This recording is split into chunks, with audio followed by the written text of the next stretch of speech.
Okay, so dear colleagues, hello again. Good morning again to the second day of IATEFL conference. It is a great honor and a great pleasure for me to be able to introduce our plenary speaker today, Professor Alan Maley, a well-known teacher trainer and materials writer, the author of many publications on creativity in English language teaching, and a person who has inspired teachers all over the world to work together, exchange ideas, and support each other. At the beginning of his career, for over 25 years, Alan worked as a British Council English language officer in many countries in Europe, in Asia, and Africa, such as Yugoslavia, Ghana, Italy, France, India, and China, where he was the first British English language officer ever. Then for 5 years, between 1988 and 1992, he was the Director General of Bell Educational Trust in Cambridge, and then the chair, the president of IATEFL UK. For us, it was IATEFL Word. This is what we called it, what we used to call it. He was very active in promoting links between IATEFL UK, this IATEFL Word, and other teachers' associations worldwide, especially in Central Europe. In 1999, as we already mentioned in the previous session with Alan, he managed to create a very strong link between IATEFL UK and teachers of English in Poland, and he initiated the existence of IATEFL Poland. For many years, Alan was a professor, just a professor in Singapore, Bangkok, Malaysia, Vietnam, and the UK, of course. And Alan has always been very active in the field of publishing. We teachers of English know him as serious editor of Oxford's resource books for teachers, through which he has inspired both us and our students to teach and learn in a more efficient way, to believe, to find belief in ourselves and in our own creativity. He has published over 40 books and numerous articles, and it is obviously impossible to mention, all of his publications. But I just want to say that I will never ever forget Drama Techniques, which was my, just my Bible at the beginnings of my teaching. Alan was co-founder of what he called the Extensive Reading Foundation and the C Group, Creativity for Change in Language Education. He is the past president of IATEFL. He was given the Elton Lifetime Achievement Award in 2012. Elton, as you may know, is kind of Oscar award in our ELT world. And much earlier, in 2001, Alan's achievements were recognized by the Queen, who made him an officer of the Order of the British Empire in 2001, in recognition of his contributions to the ELT world. I like the way Alan was described in the interview for the made with for the International Journal of Comparative Literature and Translation Studies. And they said that Alan is a British, award-winning, internationally known writer and artist, highly regarded for his unique observation of life at the turn of the century. Okay, I won't say anything else because it's your time, Alan, your presentation. So the floor, or should I say the screen, is yours. Thank you. Thank you very much, Ella. And hello, everybody. I can't see you, of course, but I hope you can see me, or at least you can hear me. That's my title, Doing the Thing Right or Doing the Right Thing. And perhaps I should say something about that to begin with. I need to fiddle around with the thing. I need my first slide. Yes, I was at a conference, well, not a conference, it was a small kind of seminar, 30 or 40 people, I suppose. Again, it was online like this. And one of the comments that was made in the chat was by a novice teacher who simply said, and this, I mean, this was not filmed, it was just sound. She observed that, you know, now I know how to teach. I finished my training course. Now I know how to teach, but I still don't know how to be a teacher. And that got me thinking. I wondered what, you know, I thought there's something here that we need to look at. And the thing that I think she meant was that she had all the technical knowledge and skills that she needed, but she didn't yet feel that she knew how to handle the teaching itself, the actual interaction between herself and the students. You'll have to excuse me if I, my eyesight not very good. There we are. So it's things like, you know, the intangibles that I want to focus on in this talk, because it seems to me, going from Leo, dear Leo van Leer, who also has left us, I'm sorry to say, the intangibles are often more influential than tangibles. If you can't see it, that doesn't mean it isn't there. And if you can't count it, that doesn't mean it doesn't count. And we know this to our cost, of course, at the moment, because you can't see the coronavirus. So I want to look at a few things where I think we are at the moment. Teacher training and teacher education in English language has come a very, very long way since I started back in the early 60s, 1960s, when there were very few books and very few anything, actually. We were kind of feeling our way, but then things started warming up and great strides were made in teacher training, so that now there is a whole range of things that novice teachers can, in fact, go to if they want to get trained. But the focus, it seems to me anyway, one of the focus is that we focus on knowledge. What do teachers need to know before they can really teach?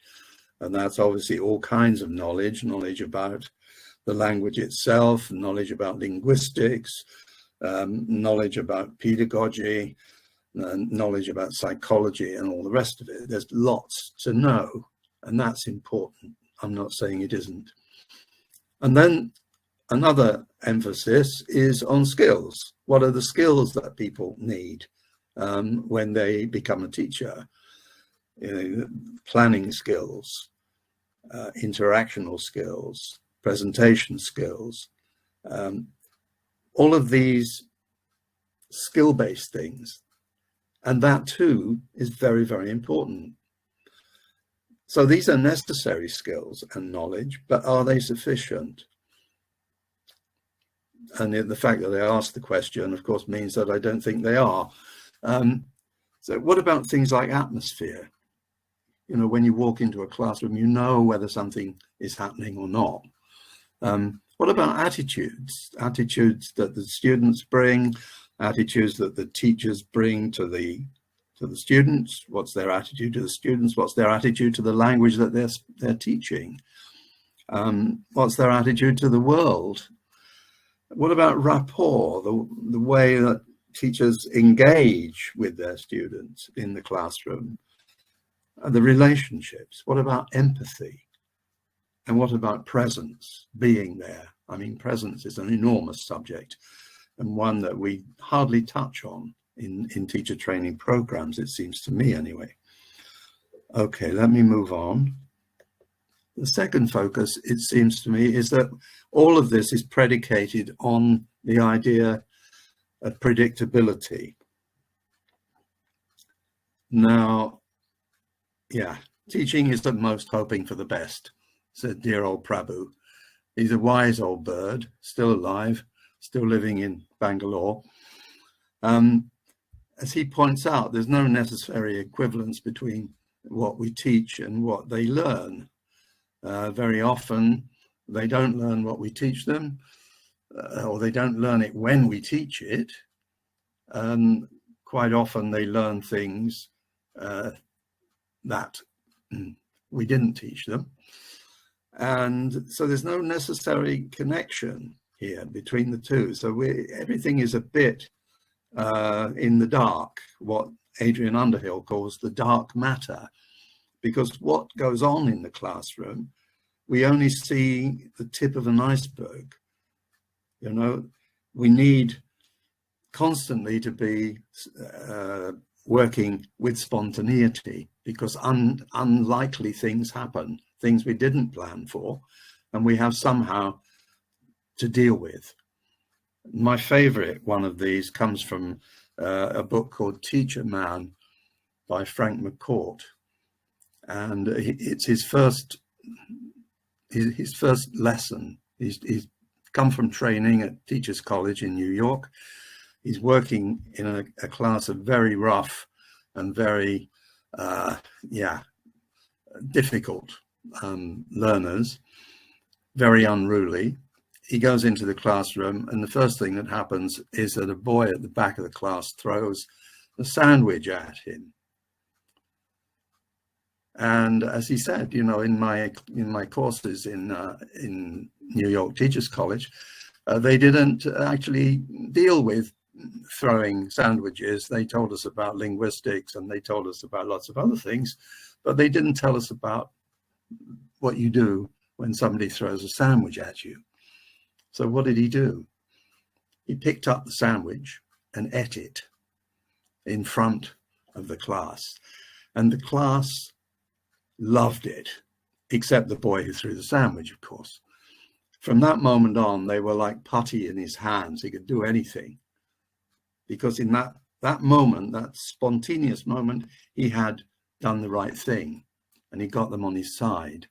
So this importance of spontaneity and improvisation is something that I think we do need to try and prepare for, although you can't prepare for the unpredictable. You can be prepared for the unpredictable, but you can't prepare for it. The third focus, I think, is that most teacher training that I know anyway involves top-down delivery rather than an evolving response to what is happening. It's focused on efficiency. When we talk about delivering, you know, lessons and so on, rather than on effectiveness, which is related to deep learning. A lot of this is very, very superficial, what happens. It's about unilateral control rather than joint exploration. Now, I know this is an overgeneralization, but it is a generalization. And no generalization is totally true. But there is a tendency for the teacher to be in charge and not to actually involve the learners in productive ways. And there is an emphasis of focus, excuse me, on technical method rather than on organic process, and working with what happens, in other words. Okay. And this all leads to the conclusion that, you know, one tends to be producing teachers who are technicians in the sense that this is probably what the lady meant, the young lady, when she said she knows how to teach, but she doesn't know how to be a teacher. She knows how to teach technically, but as a person, and I'll remind you that your conference is focused on the human dimension, that her ability to relate is somehow lacking. And I like this quotation: they don't care how much you know until they know how much you care. And by caring, I don't mean lovey-dovey caring. I mean, you know, being there when you are needed. by the students. And this comes from a little poem that I wrote. Students learn their teachers, not just what they teach. So let's make sure we practice what we preach. So this focus, I think, is a bit overdone too. Okay. So if we're looking at preparation for the unexpected, which I call preparedness rather than preparation, I think this would help the kind of issue that that young teacher raised. They know they have all the tools for teaching, but they are not confident in the way that they can be deployed. So I want to look, I mean, there's no easy answer to this. You know, I'm not offering you a formula. I'm exploring a few ideas, that's all. So here are 4 possible areas that I would like to explore in the next few minutes. One is personal growth. The second one is experiential skills. The third is awareness raising activities. And the fourth is building in the unexpected into the training itself. So let's have a look at personal growth first of all. I did a study back in 2010, it's called My Teacher Project, where I asked experienced teachers to look back on their own education and to recall, recover, if you like, those things that were most important in the teachers that they remembered most clearly.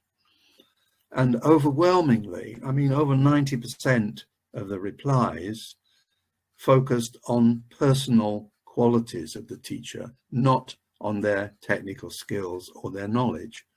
What we remember about our teachers is who they were, not what they taught necessarily. And there are other studies. We referred to this in with Thomas Kirsch in a book about creativity, where we had a look at some other studies. Luc Prodromou did one in 2002 and Penier in 1996. And they all found pretty much the same thing, that it was these important personal qualities that were the things that really mattered. Now you're going to think, probably you're having a laugh up your sleeve when I say, here are some of the things you can do for personal growth to make yourself perhaps prepared as a person. Meditation sounds very fanciful and very grand, whereas actually it's a very simple question. Well, like all simple questions, it's very complicated. But meditation, I could have written finding some quiet time. 20 or 30 minutes in a day is not that much. And if you can switch your mind off your concerns and simply get calm, this helps your personal growth, in fact. It leaves you room to grow in. Similarly, yoga, or not necessarily yoga, it can be any kind of alternative quiet exercise. Even walking is a good way of clearing your mind and also keeping your body in tone. You know, we forget that teachers have bodies too, and they need to keep those bodies in trim. The third thing is what I'm calling reading outside the ELT ghetto walls. There is a tendency, I'm afraid, you know, that when you get into a profession like ELT, you start reading within that group, that community, and the things you read tend to be self-reinforcing because you're constantly rereading and rereading about the same things. I would like to see teachers being stimulated to read outside that, and to read almost any kind of book that isn't ELT, because many of them will have profound implications for the way that you teach. Keeping a personal journal, of course, is part of many courses already. Doing creative writing isn't, I think. And I would suggest that engaging in some kind of creative writing, whether it's poetry or whether it's stories or whether it's little, simply essays or things like that, is a way of focusing your attention on the more creative side of your personality. And the last thing here is breaking routines. Routines, habits are a great thing because they save us a lot of time. But, there's a quotation I'm looking for. Yes, a habit is like a rut, only longer. So you never manage to get out of your rut if you're not careful. You simply go on digging it deeper. And so trying something new can help engage you personally, your personality. Second area is experiential skills. The elephant in the room is voice work, because one of the things that came out of that study I mentioned was that the teachers I had asked about it remembered their teachers, and one of the things they remembered about their teachers was their voice. And the way that voice actually underlines and underpins, especially for language teachers, everything we do. An unhelpful kind of voice, I won't say a bad voice, but an unhelpful kind of voice that doesn't project, that doesn't show a range of expression, can turn off a whole class in no time at all. I've been banging on about this for years, actually. I wrote a book about voice. It's out of print, of course, like most of my books. Anyway, second thing, learn a new language. Now, I know again, that there are taster courses very often in another language already in some teacher training courses, but I'm talking about learning a new language properly. I mean, not just as a kind of sideline, and really learning it, and preferably a language that has a new script. One of the reasons for doing this, of course, is to remind yourself of the kind of problems that your own students are having when they're learning English. And it puts methodology in a new perspective, I think. The third thing, I think, is developing presentational and rhetorical skills, which are often sadly missing again.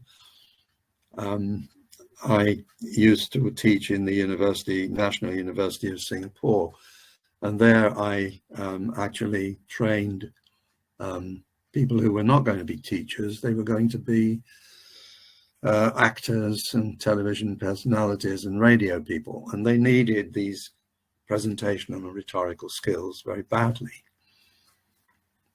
And lastly, of course, developing IT skills. And here I have to admit that I haven't done it very well. But I think I have developed a critical awareness of technology, because I know that technology is not the answer. It is one of the answers. It's a tool, it's a servant and not a master. And we have to be very, very careful, I think, in the way that we handle technology. Otherwise, we regard it as a panacea, and there is no such thing. So we do need to both develop the skills and be aware of what we're doing with them. And that, I think, should be part of this experiential skills section. Okay, awareness raising is, everyone talks about awareness raising, becoming aware of things, yes. How can we actually do that? And I want to just suggest 4 things here, and they're very simple. But they can be very, very productive. Discussing quotable quotes is one, book circles, wisdom stories, and I'll explain what I mean by that in a minute, and micro observation. So let's have a look at these then. Here's some examples of the kind of thing I mean. Let's look at Poynton, for example. We must learn to get comfortable with being uncomfortable. And he's not talking about teaching only, but a very, very good book, in fact. I don't know whether you can see it. I don't quite know how to get, yes, there we are. Do improvise, less push, more pause, better results. And that's by Poynton. All right, Robert Poynton. It's basically a book about improvisation. And it gets you, this is where that quote comes from, learning to get comfortable with being uncomfortable. You know, we always want to be so prepared, and this can open up a discussion about the value of preparation and what kind of things we can prepare for and what kind of things cannot be prepared for. Or take another one. It's not that I don't know what to do, it's that I don't do what I know. This is Timothy Galway from the in a Game of Tennis, wonderful book. So each of these can be the focus of a discussion, which can be, I mean, these are the starting points. Where do you go from there? I never let my schooling come in the way of my education. What's the difference? You know, once you start to explore that, what do you learn at school? What do you learn outside school? Or what do you learn inside school that you're not taught? All of those kinds of issues can be raised through discussion of quotations like these. Here are some more. Don't just play the notes, play the music. Arturo Toscanini. Okay, well, you know, here we go back again. Don't just teach the plan, teach the students. And you, again, this can open up an enormous number of things. And I can't discuss this at greater length because my time is going, but inviting trainees then to bring their own quotes so that you gradually build up a collection of these things which you can use on subsequent courses that you run. So that's quotations. Book circles. But a book circle basically is, you know, everybody in the group reads the same book and then they discuss it. Very easy.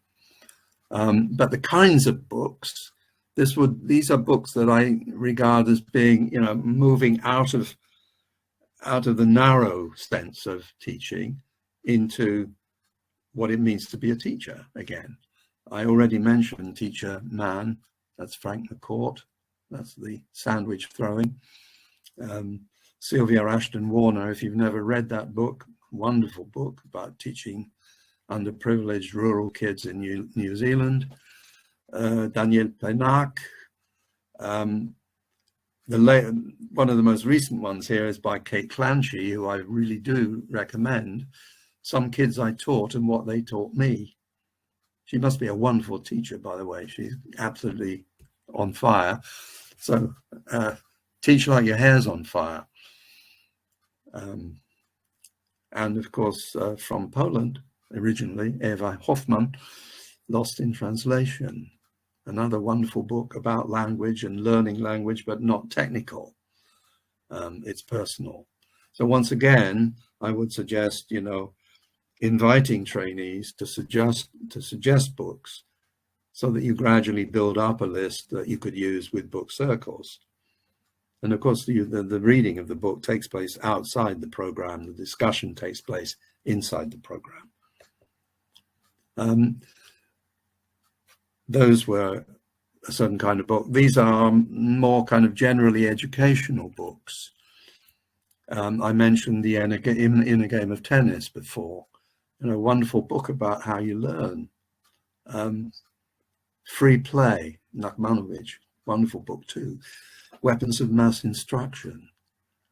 These are critical books about education. Ken Robinson, who died not very long ago, wrote a number of highly critical books about the way education is conducted. And this is a really good way of opening people's minds to those kinds of ideas.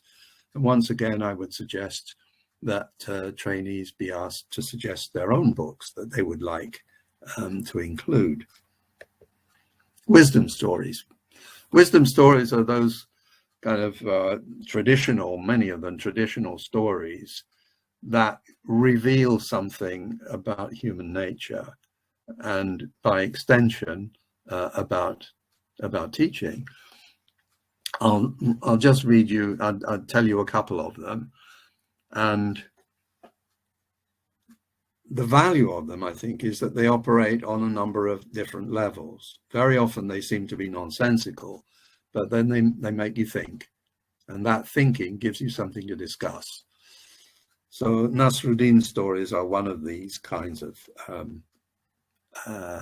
examples. So Nasruddin, who is the kind of holy fool, Nasruddin is outside his house in the yard, and he's looking everywhere for something. So his neighbor looks over the wall and says, Nasruddin, what are you doing? What are you looking for? Oh, I lost my keys. I'm looking for my keys. Oh, looking for your keys. So I'll come and help you. So the neighbor comes and helps. And after they actually looked everywhere in the yard, the neighbor says, you know, the keys are not here. You know, they're not here. So where did you have them last? Ah, said Nasruddin, in my bedroom. So the neighbor said, but why are you looking outside here in the yard then? And Nasruddin said, well, there's more light out here. Now, that may seem like a silly story, but if you relate it to teaching, I think you will find that there are a number of parallels, and it's these kinds of things that then come to light. I don't have time, I think, to tell you any more of those stories, but again, I would invite trainees to bring in stories from their own experience and their own cultures. Micro observation. I know that observation, classroom observation, is part of many training courses, but quite often this is quite broad. John Fanslow, who is, in my view, one of the most important thinkers in our field, although not very often read, recently wrote a new book called Small Changes in Teaching, Big Results in Learning, where he does micro-analysis of very small segments of what teachers say and do in the classroom based on video. And the trainees are absolutely amazed by what they have actually been doing. And they thought they were doing one thing, but actually, when you look closely, they were doing something quite different. And this, I think, is a very powerful way of raising awareness then.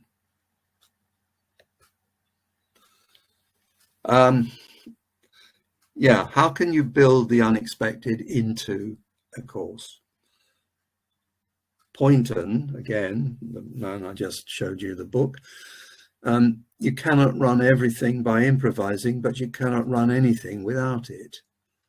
So although you must be prepared, you have to prepare stuff, you mustn't expect it to happen. And so you know that you're going to have to improvise.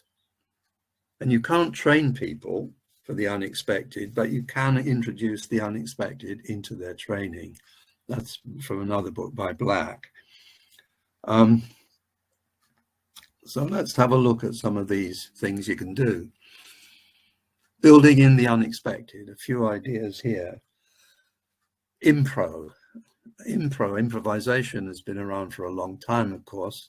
Keith Johnston's books are Impro and Impro for Storytellers. Very, very important sources here. And if you were wanting to do that, then they would be good books to take a look at. So the basis of impro activities is that you notice more what's happening. You let go of expectations. You don't expect outcomes.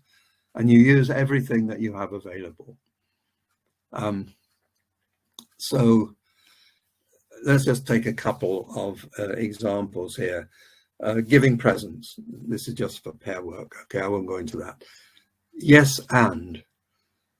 This is an improvisational activity where somebody starts in a small group by saying a sentence. I got up early this morning. And the next person then has to say, yes, and add something. And the next person adds something to that. And they have to do it on the hoof.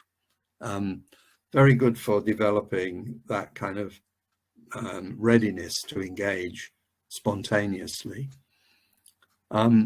Swedish story, this involves a whole class where one person starts to tell a story, and at certain points somebody will interrupt and give another word, and the person telling the story then has to incorporate that word immediately into the story, and so the story gets changed as it goes along by these random injections of new words.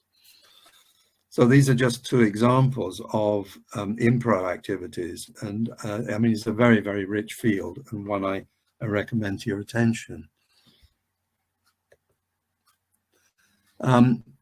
Here are some more ideas about building in the unexpected. And again, you know, people sometimes laugh when I say clowning. Clowning. It's the clown's complete lack of knowledge. I'm talking about clowning here, not circus clowning. I'm talking about theatre clowning. And it's the clown's complete lack of knowledge of what's going to happen next, coupled with being completely open and receptive to what's happening, which shows the state of attentiveness on which creative and fluid response in a classroom are also based. If you watch professional clowns like Marcel Marceau, for example, some of you will have seen films of his, you will see what's meant, because the clown actually does nothing but wait. And you wait for something to happen, and then you react to what happens. And then it starts to develop. Peter Lutzker, who actually comes to Krakow quite often, if you can catch hold of him. In his book, The Art of Foreign Language Teaching, he talks about an experiment that he did with trainees in training them as clowns, as theatre clowns, and the richness of the results of that affected them very, very deeply as people, and they became much, much more sensitive and effective teachers as a result. If you want a technical book, that's as good as any clowning training, but you can't, of course, learn it out of a book. You have to do it. Clowning is not something you can just read about. You have to actually engage with it.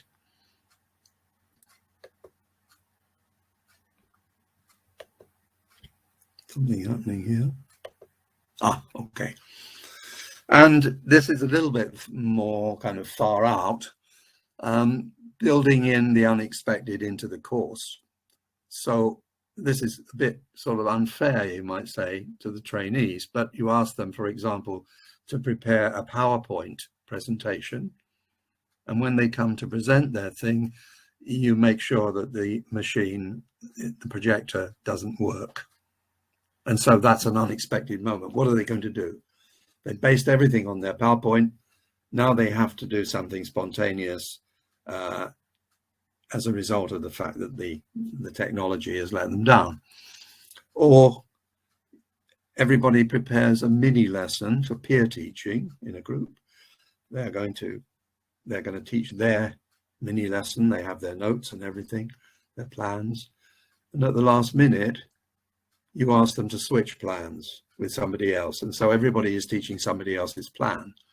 And that requires a lot of very quick thinking and thinking on your feet. The last one is a little more difficult to arrange, but you actually ask one person to do a presentation, and you brief the audience, the other participants, privately, to be unresponsive. Whatever the speaker does, you don't respond. You keep your faces no expression.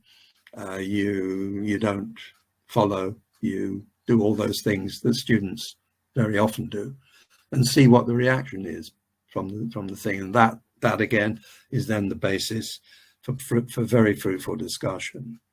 What happens when people don't respond in the way that you expect them to? Yeah, you won't have read this book, and it's out of print. It's a book I edited a long time ago by Bernard Dufeu, called Teaching Myself, which is ambiguous, of course, intentionally. Is it teaching? Do you regard teaching as something that you have, the knowledge and the skills, or is it teaching as being? Who are you? And how does that affect what you do? And I think that is really at the basis of everything that I've been talking about this morning. People will, of course, object. They love doing that. I worked in France for about over 6 years, working mainly, not only, but mainly with secondary school teachers and university and college lecturers. And they were very responsive to the things that we were proposing, which ran quite counter to both to their intuition and to their practice, because as you probably know, education in France was actually quite a rigid thing at the time. And they would say things like, oh yes, it's very interesting, but, and then that was really the end of it, but we can't do it, but we don't have time, but, that's all very well for you, but not for me. But we don't do things like that in France. But me no buts. I'm not interested in but. I'm interested in let's get on with it. And I like this quote too from Edmund Burke: all that's necessary for the triumph of evil is for good men to do nothing. And something is crackling. I don't know whether that means you want me to stop. Does it? I can't hear anything. I have 3 minutes according to my watch. So inaction, I think, is a form of action. I'm nearly finished. Yes? No, it's okay, Alan. I've just tried to be with you. Oh, okay. Probably all right, crackling probably came from my it's computer. okay. I thought something was happening. Okay. No. Okay, never mind. No, take your time. Yeah. Inaction, doing nothing is itself a form of action. It's like people who say, well, I'm not political. Well, by saying they're not political, they're being political. And inaction, likewise, is a form of action. Doing nothing is a form of action itself. And doing nothing is the easiest thing in the short term, but it's much the hardest thing to live with later on, I have found. So it's been a bit discursive, this talk, but I hope that there are one or two things anyway that you may have found worth listening to, and maybe that you might even do. So thank you very much for listening, and enjoy the rest of the conference. Thank you. And thank you, Ella.